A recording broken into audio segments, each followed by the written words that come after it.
Conor Oberst at the Orpheum Theatre, December 6, 2012.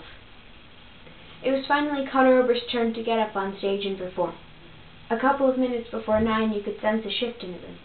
As the clock struck 9, Oberst came out and sat in a chair. Originally, I had anticipated just breaking out into tears the moment that I saw his face. Instead, I was starstruck, emotionless. I had no idea how to react. It was a stark silence that was full of hope and anticipation. I leaned forward in my chair, wide-eyed and sweaty-palmed. He opened up with a big picture, and as he tore into it, he was looking strictly at the ground and his guitar. No one dared to sing along. The only time that the crowd had the audacity to make a sound was to join Oberst in the line. So it's cool if you keep quiet, but I like singing. This was full of passion and booze exuding from the more intoxicated members of the crowd. I secretly hated the drunkards more and more with every obnoxious comment that they made. I didn't mind the more positive things, but all the ridiculous groupies who just wanted to get with him should have just shut up. As much as I loved Conor, just the same with any other musician, I was slightly offended by him.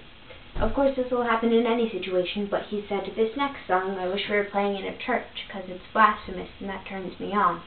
And he went into a gorgeous rendition of Lender's in the Temple. Of course, this was returned with approval from the atheists or what have you in the crowd, but it didn't sit too well with me. I got over it. With just a guitar and a xylophone and the vocals, I got goosebumps. The tune has always stuck with me because of how perfect the composition of it is, but I never loved it more than when I heard it come straight from the man. The first tear that I shed, which was followed by many, many others, was when he got up and went to the piano. As soon as I heard the opening note, I lost it. Ladder Song off the People's Key is a song that reminds me of my grandmother. I didn't know going in if I ever wanted to hear it live because of how much it affects me, but once he started I didn't really have a choice. I sat there and gently shook and smiled and mouthed the words. His piano skills were haunting, simplistic but complimentary. His vocals were stronger than on recording. The entire song was a blur. It just put me in a place where I felt comfortable enough to cry. Until the song was over, I didn't even notice the tears drying on my face. I clapped so hard that my hands hurt and was the last one clapping too. But I didn't care.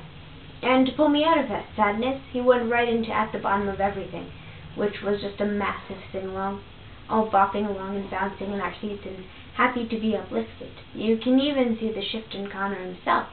He was having fun, and it was also light-hearted and joyous. This tune was followed by You Are Your Mother's Child. I just absolutely lost it here. I couldn't hold back. It reminded me of how close my mother and I are, but it then made me think about who's maybe lost a mom. I think this struck a chord with quite a few audience members. His voice was echoing and carried through the theater. It was eerie and gave me chills. It didn't feel the same way as any recording. It was one of those things that you didn't get unless you were there. I was humming along and I had a new appreciation for the beautiful guitar part of the song. It was flawlessly played and gentle, but prominent and beautiful. As a whole, the song was just massively powerful.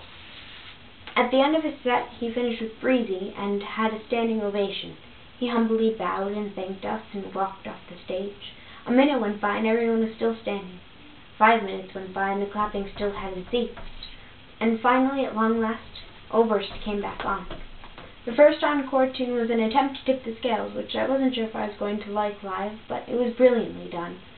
Stripped down and bare, it made you focus on the words. As for Lua, that was another big sing-along. I think Conor kind of makes light of the tune now because it's so overplayed and mainstream, but in a big group sing-along setting, it was just as powerful as the first time that I had ever heard it. His ending song was Wasted Paint, and with the very first chord that he played, the crowd roared. This was the song that all of us were waiting for. I was fixated on Conor, and here I realized we were all still standing from the end of his set. This I easily forgot once the first line was sung. This was our final sing-along, the last time to make it count. We all passionately sung and closed our eyes and yelled the words back at him. I think we all walked away with the final line of the tune ringing over and over in our heads. I have no faith, but it's all I want to be loved and believe in my soul. Thank you, Conor Oberst.